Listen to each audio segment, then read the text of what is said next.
بسم الله الرحمن الرحيم. الحمد لله رب العالمين، والصلاة والسلام على سيد الأنبياء والمرسلين وعلى آله وأصحابه أجمعين، أما بعد، فإن أصدق الحديث كتاب الله، وأحسن الهدي هدي محمد صلى الله عليه وسلم، وخير الأمور مواسمها، وشر الأمور محدثاتها، وكل محدثة بدعة، وكل بدعة ضلالة، وكل ضلالة في النار.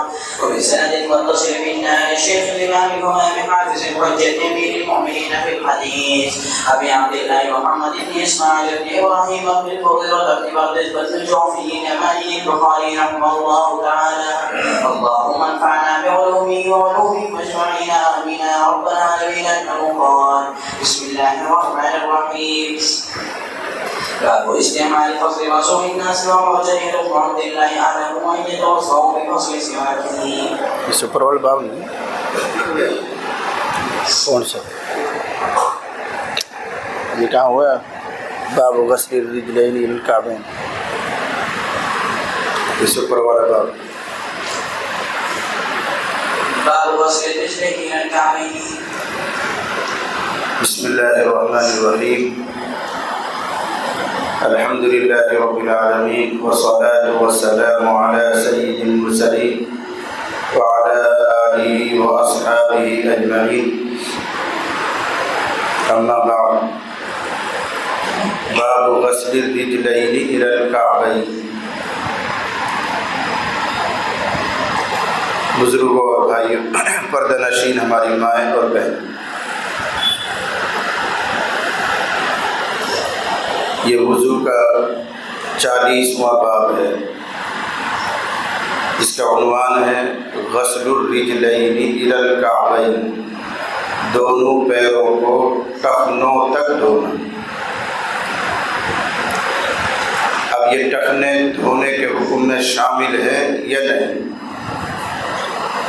قرآن میں بھی آیا ہوا یہ حکم، فاغسلوا وجوہکم وایدیکم الی المرافق وامسحوا برؤوسکم وارجلکم الی الکعبین. وارجلکم، اپنے پیروں کو دھلو، الی الکعبین، ٹخنوں تک. لیکن اس تک میں ٹخنے شامل ہیں یا نہیں؟ میری بات سمجھ میں آ رہی ہے آپ کو؟ قرآن کیا کہہ رہا ہے؟ اپنے دونوں پیروں کو ٹخنوں تک دھو. تو دھونے کے حکم میں یہ ٹخنے شامل ہیں یا نہیں؟ ان ٹخنوں کو دھونا پڑے گا یا نہیں؟ امام بخاری علیہ الرحمٰن نے اسی کو ثابت کرنے کے لیے یہ باب قائم کیا ہے کہ دونوں پیروں کے دھونے کے حکم میں ٹخنے بھی شامل ہیں. اگر کوئی آدمی دونوں پیروں کو اس طرح دھلے کہ ٹخنے کی جو ہڈی ہے وہ سوکھی رہ جائے تو اس کا وضو نہیں ہوگا. اور یہ اجماعی مسئلہ ہے. اجماعی مسئلے کا مطلب یہ ہے کہ چاروں اماموں کی یہی رائے ہے.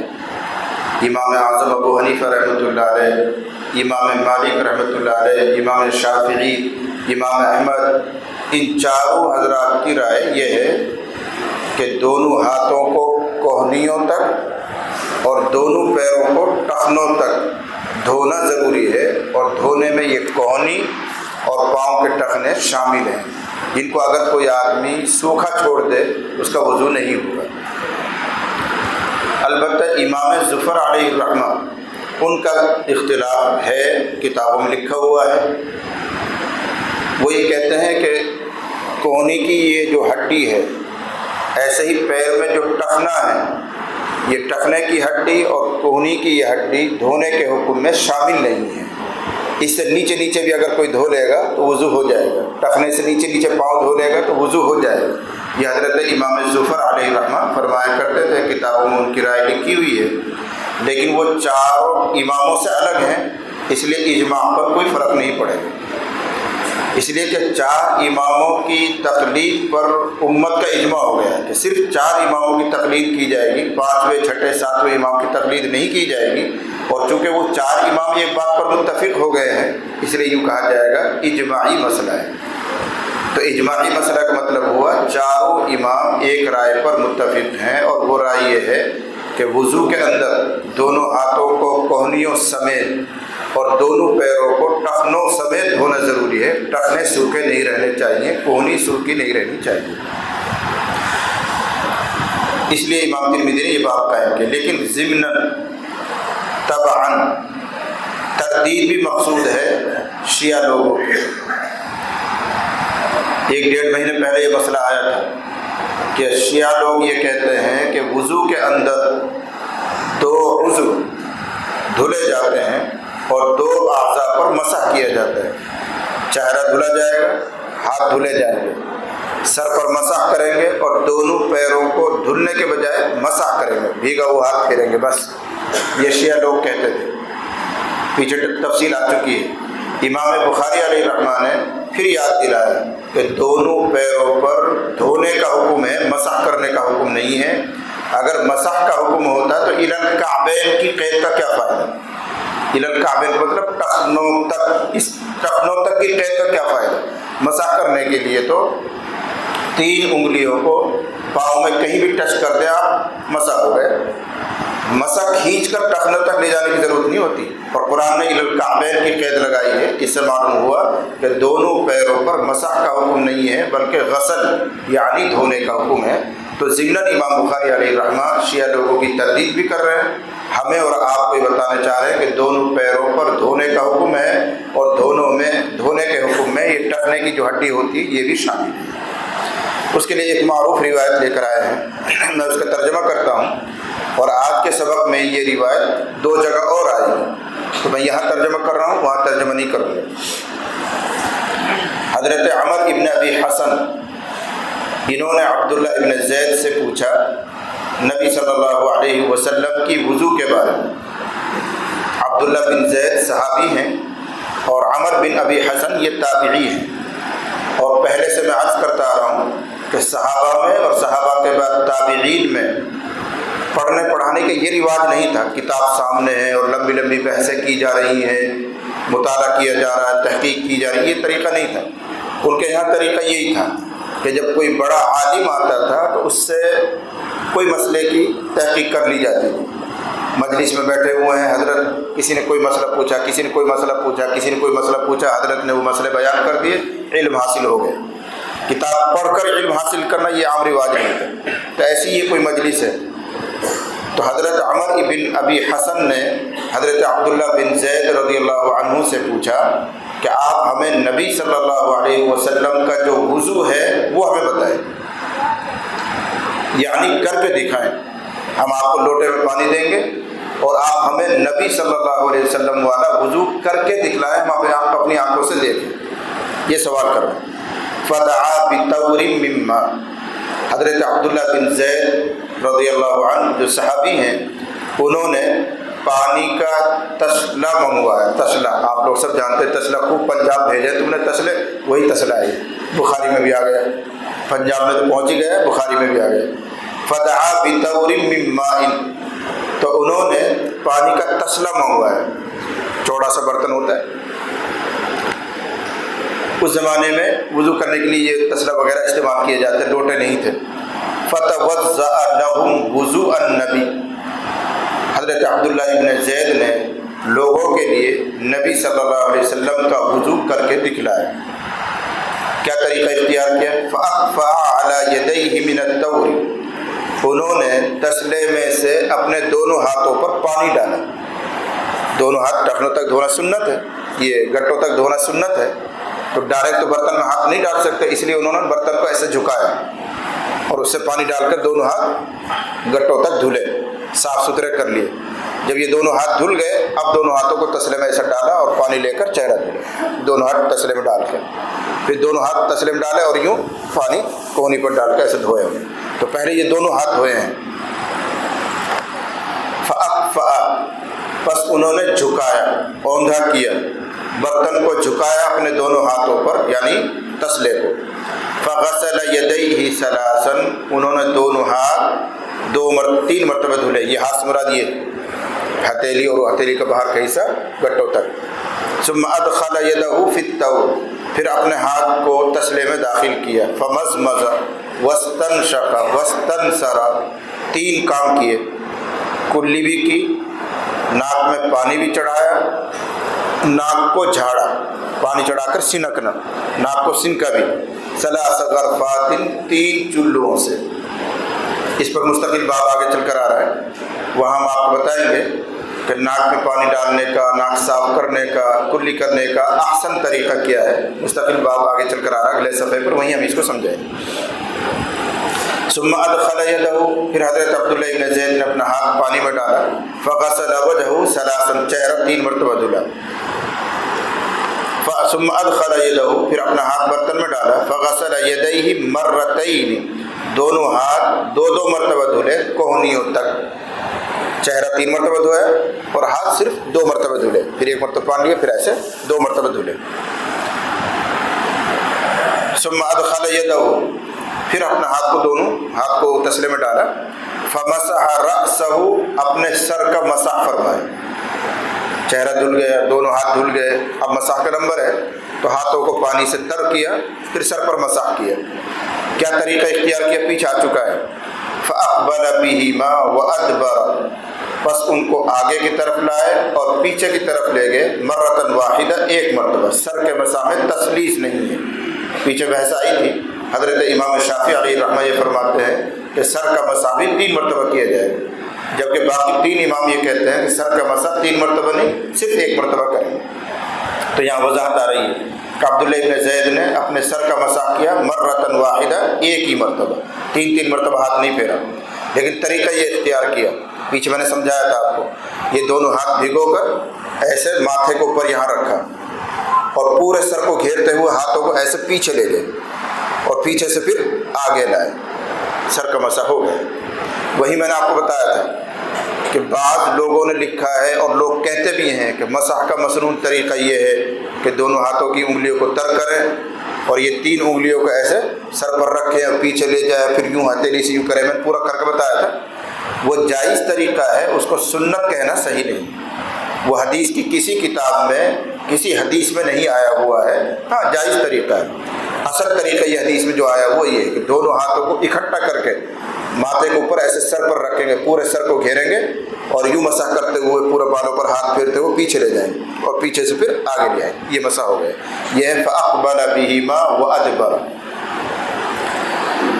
ثم غسل رجليه إلى الكعبين، یہ ہمارا مقصد ہے جو باب قائم کیا گیا۔ پھر عبداللہ ابن زید نے اپنے دونوں پیر دھلے، إلى الكعبين، ٹخنوں تک، ٹخنوں کو بھی دھلا گیا ہے۔ یہی امام بخاری علیہ رحمہ کی رائے ہے، جمہور کی رائے ہے کہ دھونے کے حکم میں دونوں ٹخنے بھی شامل ہیں۔ جی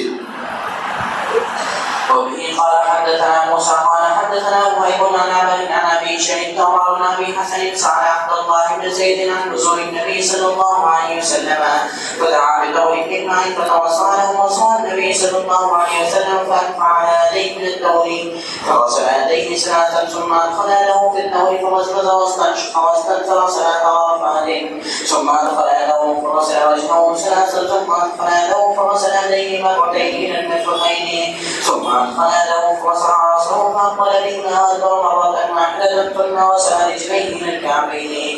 باب استعمال فصل وزوم الناس وروى جرير بن عبد الله أعلم أن يتوضأ بفصل سواكه۔ یہ دوسرا باب قائم کیا امام بخاری نے، استعمال فضل وضوء الناس، لوگوں کے وضو کے بچے ہوئے پانی کو استعمال کرنا۔ فضل کہتے ہیں بچا ہوا، مثلا لوٹے میں آپ نے پانی لیا اور آپ نے وضو کیا، لوٹے میں آدھا لوٹا پانی بچ گیا، یہ جو لوٹے کے اندر بچا ہوا پانی، اس کو فضل کہیں، بچا ہوا۔ پھر یہ عام لفظ ہے، کوئی چیز کھانے سے بچ جائے، پینے سے بچ جائے، وضو اور غسل سے بچ جائے، وہ سب فضل ماء ہے، بچا ہوا پانی۔ آپ نے گلاس میں پانی پیا، آدھا پیا آدھا چھوڑ دیا، تو آدھا جو پانی بچ گیا ہے یہ فضل الماء، بچا ہوا پانی۔ آپ نے وضو کیا، لوٹے میں آدھا پانی بچ گیا، فضل ماء، بچا ہوا پانی۔ غسل کیا، آدھی بالٹی استعمال میں آئی، آدھا بالٹی پانی بچ گیا، یہ بچا ہوا پانی۔ اس باب میں امام بخاری علیہ رحمہ یہ مسئلہ ثابت کرنا چاہ رہے ہیں کہ وضو کے بعد یا غسل کے بعد برتن میں جو پانی بچ گیا ہے، بچا ہوا پانی، یہ پاک ہوتا ہے، اس سے کوئی دوسرا آدمی وضو کرنا چاہے، کوئی دوسرا آدمی غسل کرنا چاہے تو کر سکتا ہے، کوئی حرج کی بات نہیں۔ صرف اتنا مسئلہ امام بخاری سمجھا رہے ہیں۔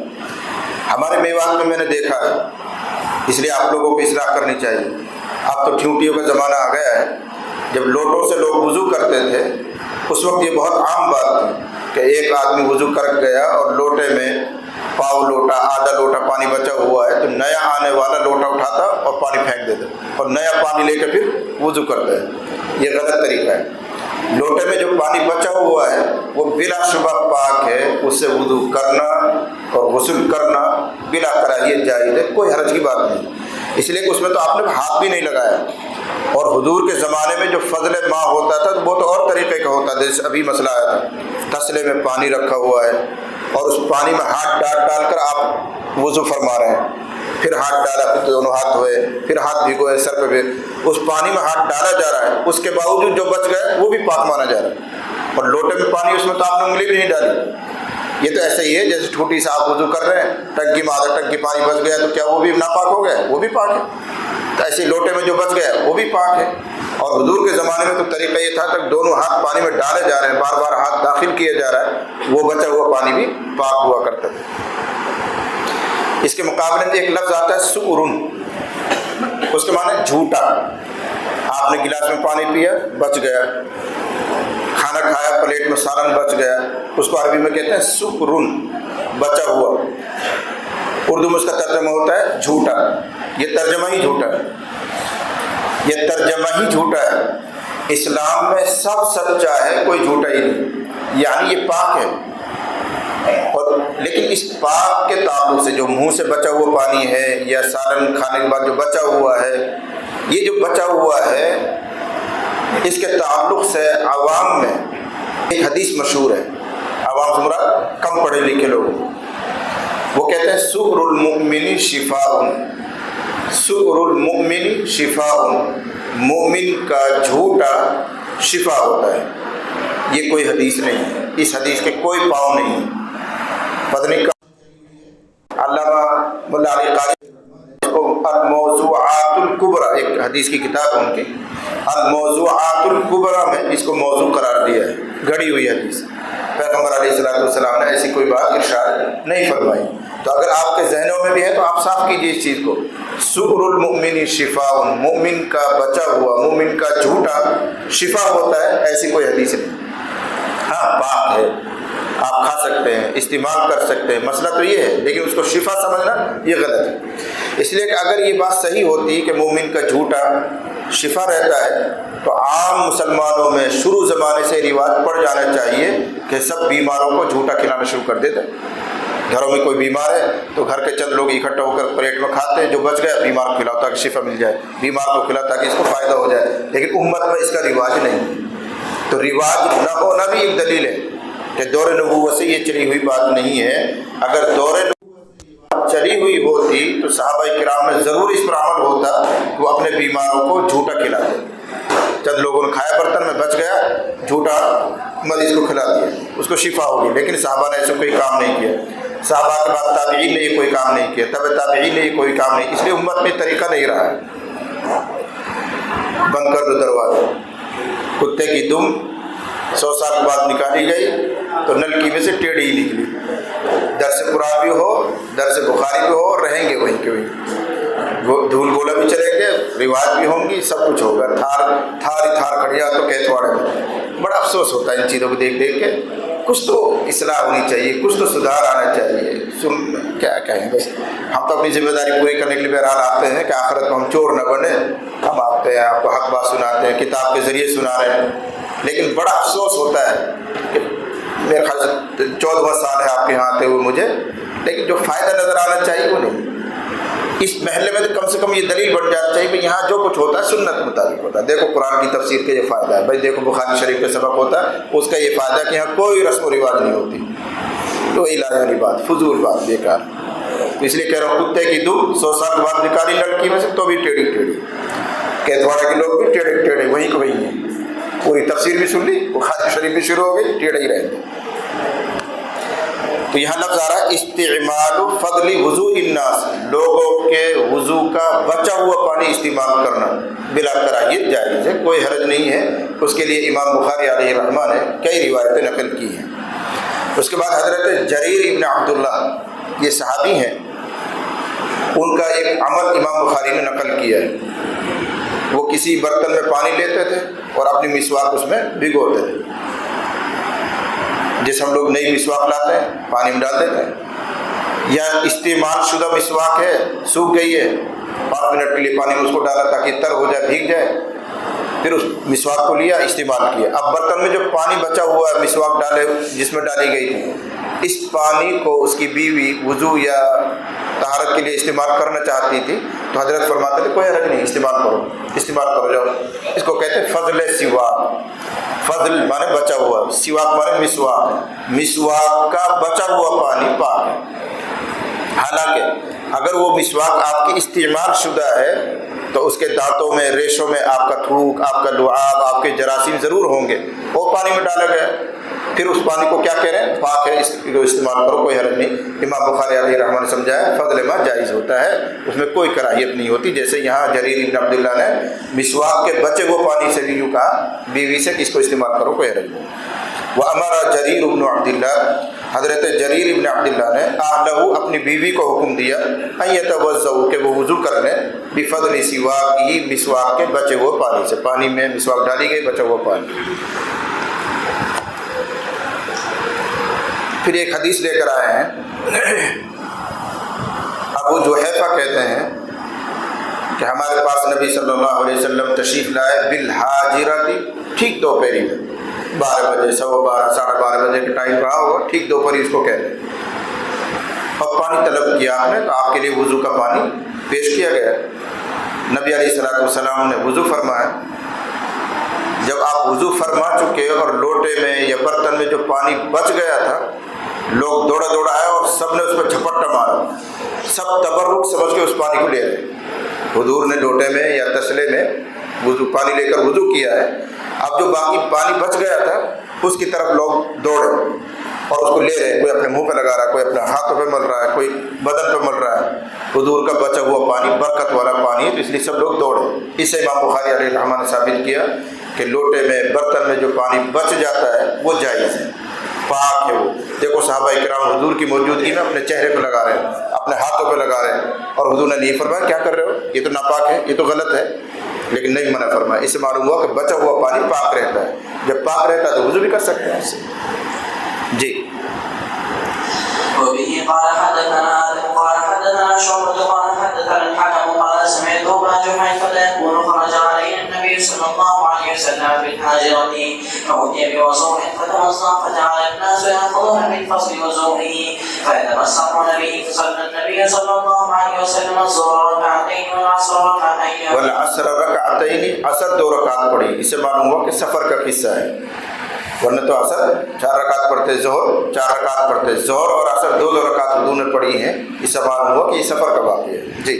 وبين يديه عنزة وقال أبو موسى دعا النبي صلى الله عليه وسلم بقدح فيه ماء فغسل يديه ووجهه فيه. وقال ابو موسیٰ، حضرت ابو موسیٰ اشعری وہ کہتے ہیں نبی علیہ الصلوۃ والسلام نے پیالہ منگوایا، اس میں پانی تھا، آپ نے اپنے دونوں ہاتھ دھوئے اور چہرہ دھوئے، بس. مساکہ اور پاؤں دھونے کا تذکرہ نہیں. ومج فیہ، اور آپ نے پھر اس پانی میں کلی کی. ثم قال لهما، پھر حضور نے حضرت ابو موسیٰ اشعری اور حضرت بلال، یہاں ان کا تذکرہ نہیں ہے، بعض روایتوں میں ہے، ان سے فرمایا اشربا منہ، اس کو پی لو، اور اس پانی کو اپنے چہرے پر ونحورہما، اپنے سینے پر ڈال. امام بخاری علیہ رحمہ نے یہ روایت بہت مختصر نقل کی ہے. تفصیلی روایت یہ ہے کہ حنین کے موقع پر نبی علیہ الصلوۃ والسلام نے مال غنیمت تقسیم کیے. سن 8 ہجری میں مکہ فتح ہوا تھا. مکہ فتح ہونے کے بعد آپ تشریف لے گئے حنین میں، وہاں بھی تھوڑی سی جھڑپ ہوئی ہے، اللہ نے فتح دی ہے. لقد نصرکم اللہ فی مواطن کثیرۃ ویوم حنین 10ویں پارے میں تذکرہ آتا ہے. یہاں سے پھر آپ نے طائف کا محاصرہ کیا ہے، تو طائف کی اور حنین کی جو مال غنیمت تھا وہ سب آپ نے حنین میں تقسیم کیا صحابہ کے درمیان. جب آپ تقسیم سے فارغ ہو گئے تو ایک صحابہ ہے اور کہنے لگے اے اللہ کے نبی، غنیمت میں جو میرا حصہ بنتا ہے وہ بھی مجھے دیجیے. لیکن مال غنیمت تو بٹ چکا تھا، تقسیم ہو چکا تھا، کچھ بچا ہی نہیں. تو وہ کہہ رہا ہے کہ مال غنیمت میں جو حصہ جو میرا بنتا ہے وہ مجھے دیجیے. تو حضور علیہ الصلوۃ والسلام فرمایا تم خوشخبری قبول کرو، یعنی مادی نعمت تو اب میرے پاس نہیں ہے، لیکن تم روحانی اخروی بشارت قبول کرو، میں تمہیں جنت کی بشارت دیتا ہوں فلاں۔ تو وہ کہنے لگے آپ بشارتیں بہت سناتے رہتے ہیں، کچھ دے دے، مال وال بھی تو دیا کرو۔ وہ آدمی کہہ رہا ہے آپ بشارتیں بہت سناتے ہیں، مال بھی تو دیا کرو۔ اتنے میں حضرت ابو موسیٰ اشعری اور حضرت بلال آ گئے سامنے، تو حضور نے فرمایا بھائی یہ تو بشارت نہیں قبول کر رہا ہے، تم قبول کر لو۔ انہوں نے کہا جی ہم قبول کرتے ہیں، ہم قبول کرتے ہیں آپ کی بشارت، ہمیں مادی نعمت ملے نہ ملے لیکن آپ جو ہمیں بشارت دیں گے وہ ہمیں منظور ہے۔ حضرت ابو موسیٰ اشعری اور حضرت بلال۔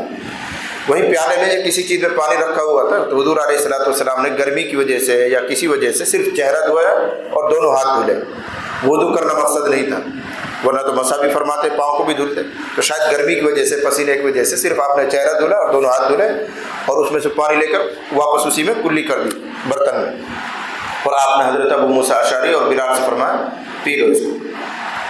انہوں نے پی لیا، تھوڑا بہت بچا فرمایا اپنے چہرے پر اور اپنے سینے پر بھی ڈالا، تو برکت کے لیے انہوں نے چہرے پر بھی ڈالا، سینے پر بھی ڈالا۔ یہ حضور علیہ السلام کا پانی تھا۔ امام بخاری نے اپنی بات ثابت کر دی کہ دیکھو حضور علیہ السلام کے منہ میں سے نکلا ہوا پانی پیالے میں واپس گیا، اور حضور کیا فرما رہے ہیں پی لو اس کو، اور اپنے چہرے پر بھی ڈال لو اس کو، اپنے ہاتھوں پر بھی لگا لو، سینے پر بھی ڈال لو۔ بس معلوم ہوا کہ بچا ہوا پانی پاک رہتا ہے، وہ کوئی ناپاک نہیں ہے، لہٰذا اس کو وضو میں بھی استعمال کر سکتے ہیں۔ اور اس سے تبرکات کی اصل بھی معلوم ہے، بزرگوں کا جو بچا ہوا پانی ہوتا ہے، بزرگوں کا جو جھوٹا پانی ہوتا ہے، امت کے لوگ بڑے شوق سے اس کو کھاتے بھی ہیں پیتے بھی ہیں، اس کی اصلیت بھی ثابت ہوئی کہ پیغمبر صلی اللہ علیہ وسلم نے منہ میں پانی لے کر واپس پیالے میں ڈالا اور دونوں صحابہ سے فرمایا اس کو پی لو اور اپنے چہرے پر اور سینے پر بھی ڈال دو۔ اس سے معلوم ہوا کہ بزرگوں کا جو بچا ہوا پانی ہوتا ہے یا جھوٹا برتن میں سالن رہ جاتا ہے وہ ایک برکت کی چیز ہوتی ہے، اگرچہ وہ کوئی منہ میں سے نکلا ہوا نہیں ہوتا لیکن بہرحال منہ سے لگا ہوا ہوتا ہے، اس میں بھی اللہ تعالیٰ نے برکتیں رکھی ہیں۔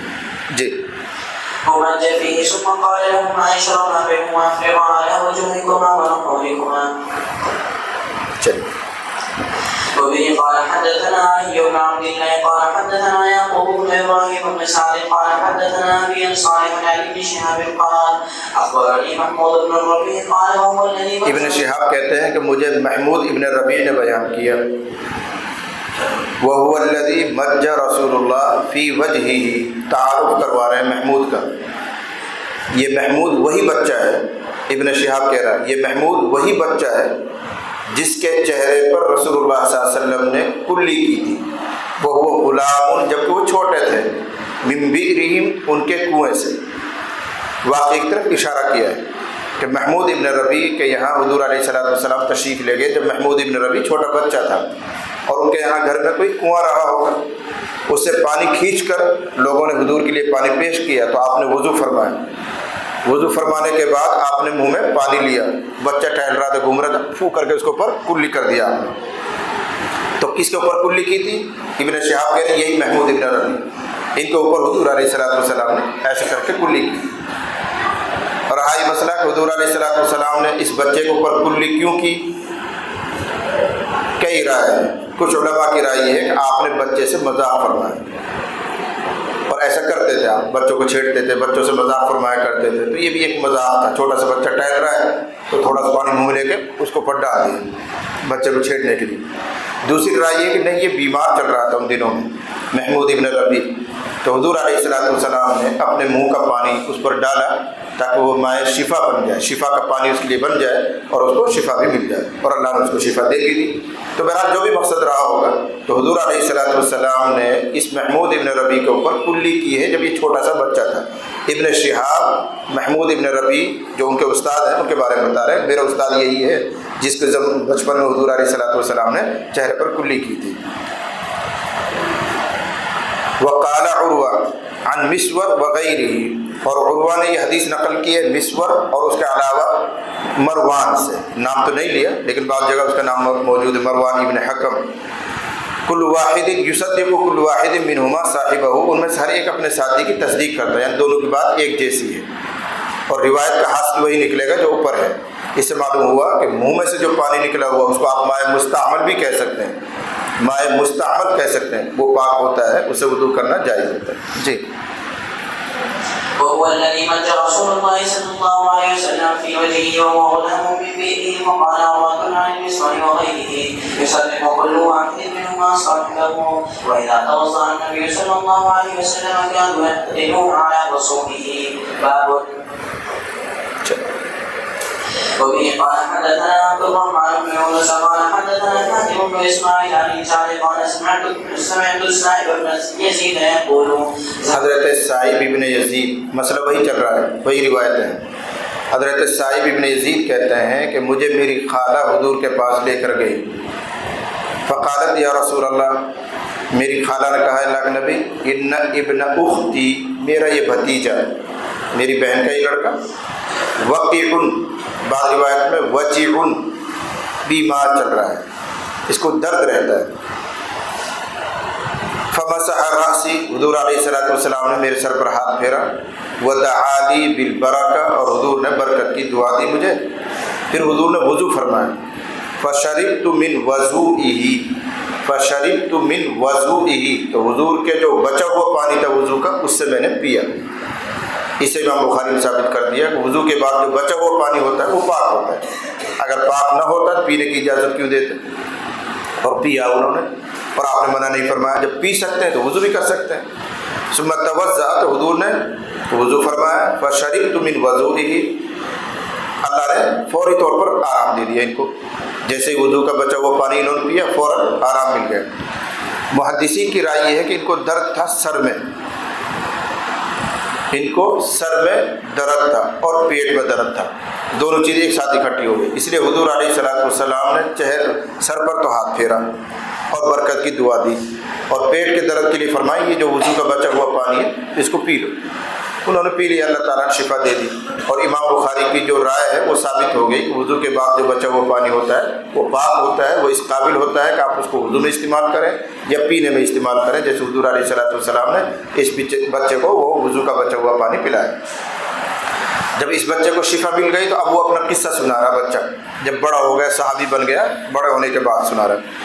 ثم قمت خلف ظہری، پھر میں کھڑا ہوا حضور علیہ السلام کی پشت کے پیچھے، کمر کے پیچھے. فنظرت الی خاتم النبوہ، میں نے مہر نبوت کو دیکھا. بین کتفیہ، دونوں شانوں کے بیچ میں، دونوں کاندھوں کے بیچ میں. مثل زر الحجر، مثل زر الحجر، دلہن کے شپر کھٹ کی گھنڈی کی طرح. یہ تو لفظی ترجمے میں نے کر دیے ہیں، جو کتاب کھول کے بیٹھے رہتے ہیں ان کی سہولت کی. اس کو سمجھو کہ نبی علیہ السلام جب پیدا ہوئے تھے تو اللہ تعالیٰ نے پیدائشی طور پر آپ کے دونوں کندھوں کے پیچھے والے حصے میں، دونوں کندھوں کے بیچ میں، بلکہ بائیں کندھے کی طرف زیادہ مائل، مہر نبوت، تھوڑا سا گوشت ابھار پیدا ہوا تھا یہاں، جیسے ہم لوگ کہتے ہیں لہسن. میواتی میں آپ لوگوں کو سمجھ میں آ جائے گا، بعض لوگوں کے ہاتھ میں، چہرے میں کہیں کالا سا گوشت ابھرا رہتا ہے، اس کو لہسن کہتے ہیں ہم لوگ. ایسے یہاں بائیں کندھے کے پیچھے حضور علیہ السلام کے بدن پر گوشت ابھرا ہوا تھا. اس پہ ہلکے ہلکے بال بھی تھے، تل بھی تھے، کالے کالے جو تل ہوتے ہیں. اور بعض ضعیف روایتوں میں، ضعیف بہت احسن درجے کی روایت میں، ضعیف روایتوں میں کہ اس پر لکھا ہوا تھا محمد الرسول اللہ. یہ نبی صلی اللہ علیہ وسلم کی نبوت کی مہر تھی. جیسے ہم لوگ کوئی خط لکھتے ہیں، کوئی ضروری کاغذ ہوتا ہے اور سرکاری اس پر مہر لگائی جاتی ہے، ایسے قدرتی طور پر اللہ تعالیٰ کے یہاں سے جب آپ پیدا ہوئے تو یہ مہر لگی ہوئی آپ کے کندھے پر تھی. اس پر لکھا ہوا تھا محمد الرسول اللہ. صحابہ کرام نے اس کو دیکھا ہے اور بار بار دیکھا ہے، لیکن جیسے ہی حضور علیہ السلام کی وفات ہوئی وہ مہر بھی غائب ہوئی. یہ قدرت ہے اللہ تعالیٰ کی. جب تک آپ باحیات تھے تو وہ باقی رہا، جیسے ہی آپ کی وفات ہوئی تو وہ یہاں سے جو مہر ہے، گوشت ابھرا ہوا تھا، وہ مٹ گیا تھا. اسے اشارہ تھا آپ وفات پا چکے ہیں. تو بہرحال یہ جو گوشت ابھرا ہوا تھا اس کو کہتے ہیں مہر نبوت. صحابہ نے اس کو دیکھا ہے، ہر صحابی نے اس کی کیفیت الگ الگ بیان کی، کس طرح تھا وہ. تو کوئی کس طرح بیان کرتا ہے، کوئی کس طرح کہتا ہے. ایک صحابی کہتا ہے چکور کے انڈوں کی طرح تھا. چکور ایک پرندہ آتا ہے جس کی چونچ بھی لال ہوتی ہے، پنجہ بھی لال ہوتا ہے، خوبصورت سے پرندہ ہوتا ہے. وہ جو انڈا دیتا ہے اس سے تشبیہ دی ایک صحابی نے کہ چکور کے انڈے کی طرح. کچھ لوگوں نے کہا ہے اور اس کو سمجھنے کے لیے پھر آپ کو 1500 سال پیچھے جانا ہے صحابہ کے زمانے میں۔ صحابہ کے زمانے میں دلہن کے لیے ایک چوکی بنائی جاتی تھی، پھر اس چوکی کے چاروں طرف لکڑی کھڑی کی جاتی تھی، اس کو پورا اس کو پردے سے ڈھانکا جاتا تھا، اس میں دلہن کو بٹھا کے لاتے تھے۔ جیسے ہمارے یہاں ڈولی وولی کا کبھی سلسلہ رہا ہوگا، پرانے بڑے بوڑھے جانتے ہیں، اب تو ختم ہو گئے، تو چوکی بناتے تھے، اس کے چاروں کونوں پر لکڑی کھڑی کی اور اس لکڑی کو ایسے پورا خیمہ جیسا بنا دیا، اس میں دلہن کو بٹھا کر شوہر کے گھر میں لائے جاتے تھے۔ یہ جو پردے لٹکائے گئے ہیں، اس چاروں پردوں کے کونوں پر پھندنے لٹکائے جاتے تھے، جیسے یہ رومال آتے ہیں، ملا جی کے پاس رومال رہتے ہیں، ان کے پھندنے چاروں کونے پر لٹکائے رہتے ہیں، ایسے پھندنے لٹکاتے تھے، اس کو کہتے ہیں زر الحجلہ۔ یہ جو پلنگ بنا ہے چھوٹا سا، اس کو حجلہ عربی میں کہتے ہیں، حجلہ، چھپر کٹ اس کو کہتے ہیں اردو میں، چھوٹی سی چوکی بنی ہے، اس پر جو پردہ لٹکایا گیا ہے اس کے کونے پر وہ جو پھندنے لٹکے ہوئے ہیں اس کو زر عربی میں کہتے ہیں۔ تو وہ صحابی کہہ رہا ہے کہ میں نے حضور علیہ السلام کے بائیں کندھے کے پیچھے جو مہر نبوت دیکھی تھی، وہ ایسے دیکھی تھی جیسے اس دلہن کی چوکی پر لٹکائے ہوئے پھندنے۔ انہوں نے سمجھانے کا یہ طریقہ اختیار کیا، ایک نے چکور کے انڈے کے ساتھ تشبیہ دی، کچھ لوگوں نے کہا ایسے حضور کی وہ مہر نبوت تھی، جب آپ مٹھی بند کریں گے یہ جو حصہ نظر آ رہا ہے، کہیں سے نیچے کہیں سے اوپر کہیں سے اوپر، ایسے یہاں گوشت ابھرا کہیں سے نیچے کہیں سے اوپر، اس پہ ہلکے ہلکے بال تھے، تل بھی تھے، کچھ لوگوں کا اس پر محمد رسول اللہ لکھا ہوا تھا۔ تو الگ الگ طریقے سے صحابہ نے اس کو سمجھایا ہے، لیکن آپ کے یادداشت کے لیے صرف اتنا ہے کہ یہاں کوئی گوشت ابھرا ہوا تھا، یہ آپ کے نبی ہونے کی نشانی تھی۔ تورات میں، انجیل میں، جو پچھلی آسمانی کتابیں تھیں، اس میں اللہ تعالیٰ نے آخر زمانے میں آنے والے نبی کی نشانیوں میں سے ایک نشانی یہ بیان کی تھی کہ ان کے پیچھے یہاں کندھے پر مہر ہوگی۔ تو جو اہل کتاب مسلمان ہوا کرتے تھے، آپ کی اور نشانیوں کو ڈھونڈنے کے ساتھ ساتھ اس نشانی کو بھی دیکھتے تھے کہ آپ کے پیچھے یہ مہر ہے کہ نہیں ہے۔ حضرت سلمان فارسی کا قصہ آپ نے تفصیل سے سنا ہوگا، انہوں نے بھی کوشش کی کہ اس مہر نبوت کو میں دیکھوں۔ جب آپ محسوس فرماتے ہیں کہ یہ مہر نبوت دیکھنا چاہ رہا ہے، تو آپ ایسے کرتا اگر پہنا ہوتا تو بٹن کھول دیا کرتے تھے، یا اگر چادر اوڑھی ہوتی تو ایسے چادر ہٹا دیا کرتے تھے، کوئی گھوم پھر کے دیکھنا چاہے تو دیکھ لیا کرے۔ تو یہ بچہ بھی بیان کر رہا ہے کہ جب حضور نے مجھے اپنے وضو کا بچا ہوا پانی پلایا تو اللہ نے مجھے صحت دے دی، سر کا درد ختم، پیٹ کا درد ختم، تو اب بچے کا کام تو گھومنے پھرنے کا، تو وہ کھڑا ہوا اور حضور کی کمر کے پیچھے چلا گیا اور حضور کی مہر نبوت کو ایسے ہاتھ سے کھیل رہا ہے، چھیڑ رہا ہے۔ ابا ان کو ڈانٹ رہے ہیں، کیا کر رہے تھے؟ حضور نے فرمایا کوئی بات نہیں، بچہ ہی تو کھیلنے دو اس کو، بچہ تو بچہ ہی رہتا ہے، تو وہ مہر نبوت سے کھیل رہا ہے بچہ، تو وہ اپنی پرانی بچپن کی یادداشت کو بیان کر رہا ہے کہ میں کھڑا ہوا، میں نے دیکھا کہ حضور کے یہاں پر مہر نبوت ہے۔ جی دخلت بي خالتي الى النبي صلى الله عليه وسلم فقالت يا رسول الله ان اختي وقع فمسح راسي ودعاني بالبركه ثم توضا فشرب من وضوئه ثم قمت خلف ظهري فنظرت الى خاتم النبوه بين كتفيه مثل زر الحجله باب من مزمز واستنشق من غرفه واحده۔ یہ وہ باب ہے جس کا میں نے پیچھے وعدہ کیا کہ اگلے صفحے پر باب آ رہا ہے، مزمز واستنشق من غرفه واحده۔ ایسے چلو میں پانی لے کر کلی کرتے ہیں، پھر چلو میں پانی لے کر ناک میں چڑھاتے ہیں۔ اس کے بنیادی طور پر دو طریقے ہیں، ایک طریقے کو وصل کا طریقہ کہتے ہیں اور دوسرے کو فصل کہتے ہیں۔ وصل مانے ملانا اور فصل مانے الگ الگ کرنا، جدا کرنا۔ وصل کا مطلب یہ ہوا کہ ایک چلو پانی آپ نے لیا، آدھے پانی سے آپ نے کلی کر لی اور آدھا جو بچ گیا اس کو ایسے ناک میں چڑھا دیا، پھر دوبارہ پانی لیا، آدھے پانی سے کلی کی اور آدھا ناک میں چڑھایا، پھر پانی لیا، آدھے سے کلی کی، ناک میں چڑھایا۔ اس کو کہتے ہیں ثلاث غرفات بالوصل، 3 چلو پانی لینا اور چلو ایک ہی چلو میں دونوں کام کر لینا، اس کو وصل کا طریقہ کہتے ہیں۔ اور فصل کا طریقہ یہ ہے کہ 3 چلو پانی الگ سے کلی کرنے کے لیے لیا، ناک کو اس میں شامل نہیں کیا، ایسے چلو میں پانی لیا، منہ میں پیا، کلی کر دی، پھر پانی لیا، پھر کلی کر دی، پھر پانی لیا، پھر کلی، تو 3 چلو پانی آپ نے صرف منہ کے لیے لیا، پھر 3 مرتبہ ایسے پانی ناک میں ڈالنے کے لیے لیا۔ اس کو کہتے ہیں فصل کا طریقہ، 6 غرفات بالفصل کہتے ہیں اس کو۔ 6 چلو پانی لیں گے اور ناک اور منہ کو الگ الگ کر دیں گے، 3 مرتبہ منہ کے لیے پانی لیا، 3 مرتبہ ناک کے لیے پانی لیا۔ کون سا طریقہ اختیار کرنا چاہیے؟ جواب یہ ہے کہ تمام ائمہ کے نزدیک دونوں طریقے صحیح ہیں۔ 3 چلو پانی لو، آدھا آدھے سے کام چلا لو، یا الگ الگ 3 مرتبہ دونوں کے لیے لو، دونوں طریقے صحیح ہیں، لیکن بہتر کیا ہے؟ حضرت امام شافعی علیہ رحمہ کے نزدیک بہتر ہے وصل کا طریقہ، یعنی 3 چلو پانی لینا، آدھے پانی سے کلی کی اور آدھا ناک میں ڈالا، پھر دوبارہ پانی لیا، یہ والا طریقہ امام شافعی کے نزدیک بہتر ہے، جائز تو وہ بھی ہے۔ اور ہمارے یہاں بہتر طریقہ ہے 6 چلو پانی لینے کا، 3 مرتبہ کلی کے لیے اور 3 مرتبہ ناک میں پانی ڈالنے کے لیے، الگ الگ پانی لینا ہمارے یہاں بہتر ہے، افضل ہے، جائز ہمارے یہاں وہ بھی ہے کہ 3 چلو پانی لیا، آدھا آدھے سے کام چلا لی، وہ ہمارے یہاں جائز ہے، افضل یہ ہے۔ امام شافعی رحمۃ اللہ علیہ کے نزدیک افضل وہ ہے کہ 3 مرتبہ پانی لیا جائے، ہر آدھا آدھے پانی سے دونوں کام کر لیے جائیں۔ حضرت نبی کریم صلی اللہ علیہ وسلم سے دونوں طریقے ثابت ہیں۔ دیکھو اس طرح کے جو مسائل ہوتے ہیں ان کی اہمیت ان علاقوں کے لیے زیادہ ہے جہاں پانی کم یاب ہے، جہاں پانی کم یاب ہے۔ عرب میں پانی بہت کم ملتا تھا، پینے کے لیے پورا نہیں ہوتا تھا، وضو اور نہانے کے لیے کہاں سے اتنی فراوانی سے پانی لائیں گے؟ تو وہاں حضور علیہ الصلوۃ والسلام امت کی سہولت کے لیے یہ طریقہ اختیار کر دیں کہ 1 چلو پانی لیا، آدھے سے کلی کر لی، آدھے سے ناک میں ڈال، تاکہ کم پانی استعمال ہو۔ تو جن علاقوں میں پانی کم ہے وہ یہ طریقہ اختیار کر لیں، اور جن علاقوں میں پانی خوب ہے، چاہے کڑوا صحیح، جیسے ہمارے علاقے میوات میں، تو ان کے لیے وہ ہے کہ 3 چلو الگ سے پانی منہ کے لیے لے لیا، 3 چلو الگ سے پانی ناک کے لیے لے لیا، پانی تو ہے خوب ہے چاہے کڑوا صحیح۔ تو جن علاقوں میں پانی کی فراوانی ہے وہ 6 مرتبہ پانی لینا ہے، جن علاقوں میں پانی کی کمی ہے وہ 3 مرتبہ پانی لے کر کام چلا لیں۔ نبی علیہ الصلوۃ والسلام سے دونوں طریقے ثابت ہیں۔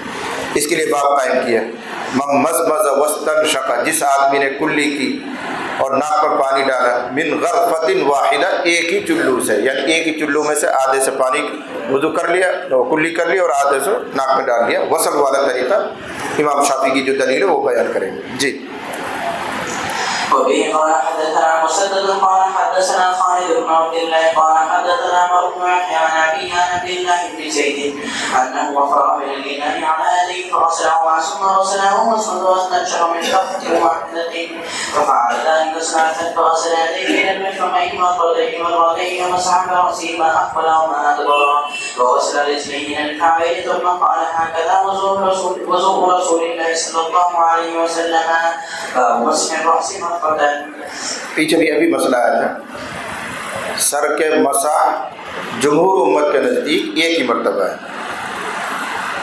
اور آپ کو یاد ہوگا پچھلی مجلس میں یا اس سے پہلی مجلس میں نے اس مسئلے کو اچھی طرح سمجھایا تھا کہ ہمارے یہاں ہاتھ بھگو کر چوتھائی سر پر ہاتھ پھیر لینے سے فرض ادا ہو جاتا ہے۔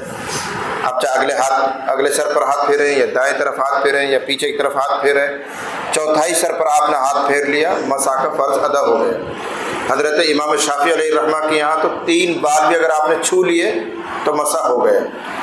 یہ تو ہے فرض، لیکن سنت ادا کرنے کے لیے استیعاب ضروری ہے، پورے سر پر ایسا ہاتھ پھیرنا یہ سنت ہے، اور چوتھائی پر ہاتھ پھیرنا یہ فرض ہے۔ استیعاب سنت ہے، ایسے پورے سر کو گھیر لینا مسح میں اور ایسے کر لینا۔ حضرت امام شافعی علیہ رحمہ فرماتے ہیں فرض تو اتنے سے ادا ہو جائے گا، فرض تو اتنے سے ادا ہو جائے گا، لیکن سنت ہے 3 مرتبہ نئے پانی سے سر پر ہاتھ پھیرنا۔ 1 مرتبہ ہاتھ پھیر لیا، پھر ہاتھ بھگو، پھر دوبارہ ہاتھ پھیرو، پھر ہاتھ بھگو، پھر تیسری مرتبہ ہاتھ پھیرو، ایسے 3 مرتبہ نئے پانی سے ہاتھ پھیرنا حضرت امام شافعی علیہ رحمہ کے یہاں سنت ہے۔ اس کو کہتے ہیں تسلیس مسح۔